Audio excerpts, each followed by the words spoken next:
This is Dave Toronto. The name of this podcast is called Cut Through the Noise. The intention of the podcast is to provide common sense perspectives and conversations about things like people, business, communication, and a little bit of life. I'll be doing most of them on my own and occasionally bringing on guests like clients and people in my network. So I look forward to doing it. Hope you enjoy it. And if you do, please subscribe and be sure to share with your friends. We're going to talk about how we handle pressure today. And how we handle pressure is going to dictate our effectiveness with anything.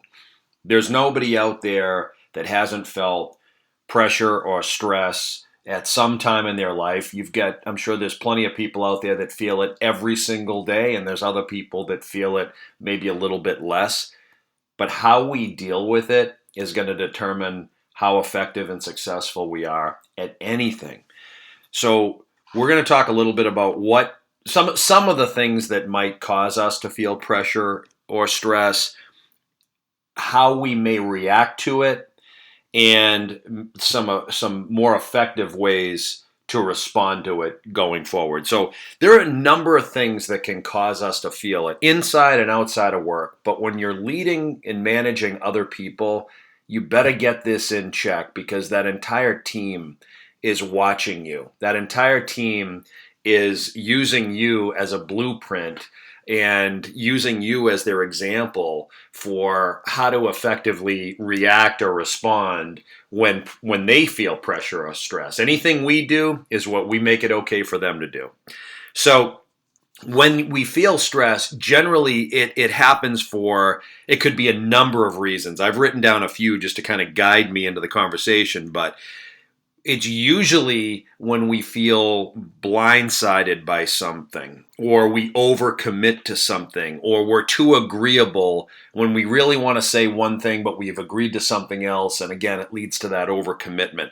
If we've overestimated how good we are at something and then the results turn out to be something else, that can cause us stress.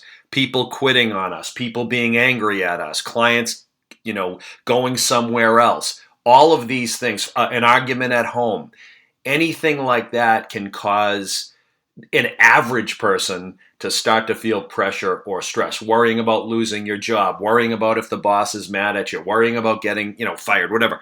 All this stuff can lead to us feeling pressure, stress, whatever you want to call it. How we deal with it is all that matters. It's funny because there are some people out there, they never seem to be stressed about anything.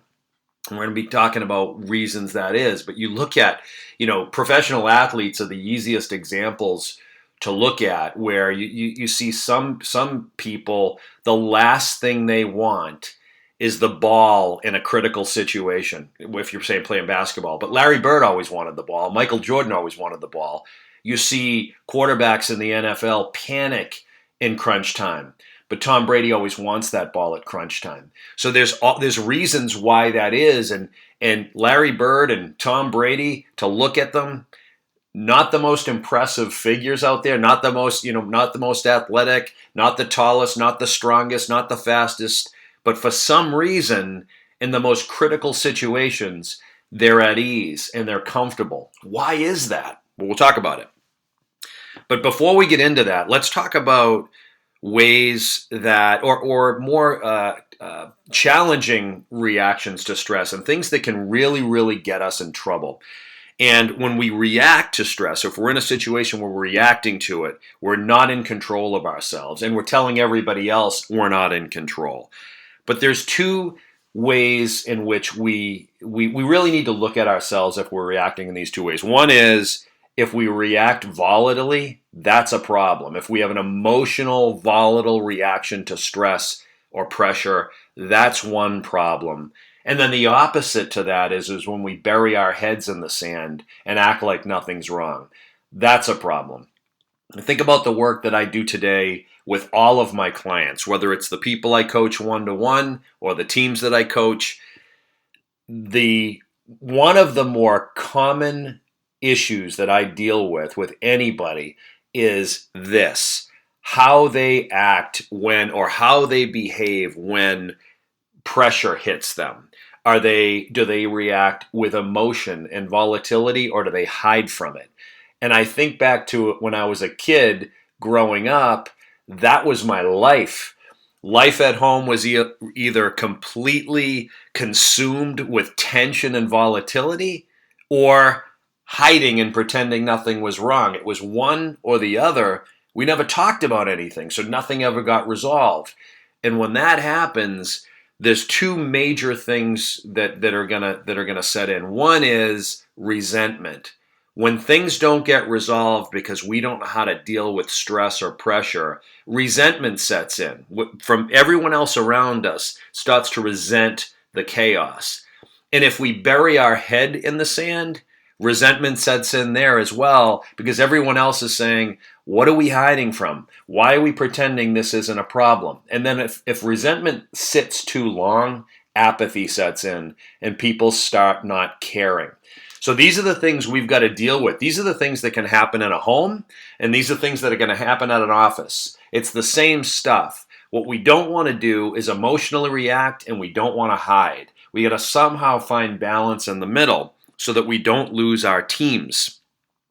So let's talk about what happens. So if you've got a tendency to react and to get upset and to yell at people and to make rash decisions and to fire people or punish people or write people up or whatever it is, you make a panic decision to slash your pricing so a client won't leave, or you make a panic decision to do whatever, you're not in control. And you're showing everybody else that here's what it's showing everybody else, that you're not ready for it, that you're not prepared, that you're you live in pure reaction to whatever you're feeling. And it's probably because you weren't ready for it. You weren't prepared for it. You didn't see it coming.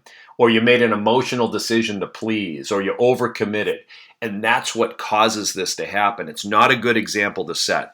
The other poor example is to pretend it's not there. And when you pretend it's not there and you bury your head in the sand, you basically tell everybody else that you're either blind or you're a coward. Not acceptable. We don't want to show our people that we're hiding from the problems. We don't want to show our people that we're unaware or unwilling to address things because they make us uncomfortable, because all we're doing is telling them that it's okay for them to do that as well. What ends up happening inside of an organization, if we react in a volatile way, the two likeliest reactions from our people, if we become volatile and angry and stressed out and yell and scream and whatever, pick your poison, the team is going to respond in one of two ways. They're either going to resist and get angry back, they're going to fight back, they're going to argue back, they're going to challenge us back, which is going to create tension, or they're just going to fall in line and they're going to do what they're told. They're going to weather out the storm. They're going to adapt and just tell us what we want to hear and hope that our irrational response or mood or whatever goes away soon so we can get back to a peaceful situation. No matter which way they respond, though, ultimately, if this becomes a pattern, they will start to resent the situation and they'll start not to care. And that's where managers lose their people, is when they push them to the point where they don't care, or they push them to the point where they let resentment sit too long, which is going to lead to that. They lose them, and it's very tough to get them back. It's tough to reinvent yourself when your team stops caring. If the team loses faith in us because we don't know how to handle pressure and we're ineffective at managing those circumstances, we may never get them back. They might still work there, but mentally they quit. And it's a bad situation, and it's really hard to fix that. So what we don't want to do, what we want to do is just be aware of what our tendencies are under pressure so that we can recognize those reactions when they happen. So what do we do about it? What if I am the type of person? What if you are the type of person who reacts emotionally or irrationally to pressure? What if you're the type of person who hides under pressure? If you know that's your tendency and you can acknowledge that that's your tendency, now you can do something about it. The key to it and what you want to do so that those things don't happen, it all comes back to And the reason we act this way is because we're not prepared. And I mentioned that earlier. I mentioned some of the athletes. In the most critical points in a ball game, those that want the ball, the only difference between those that want the ball in their hands and those that don't, those that want it are prepared. They've done it so many times. They've practiced so relentlessly. They've put in so many more hours that they're no longer concerned about the situation. They have total confidence and conviction in their preparation. And that's the difference between an athlete who's prepared and reacts calm under pressure and one that doesn't. So what are some of the things that we need to be prepared for? Well, as a manager, there's so many different things that we need to be prepared for. But at its simplest form, we should always be prepared for maybe losing a person on our team. We could have people quit. We could have somebody might leave because they get relocated or their family's moving or whatever, and all of a sudden our team is short-staffed. We should be always preparing for that to happen by recruiting in an ongoing way. I've talked about this in the past in other podcasts. If we are heavily reliant, for example, on a client or two, and we're making lots of money off of this one relationship or these two relationships, well, a smart leader is not going to sit back and get comfortable.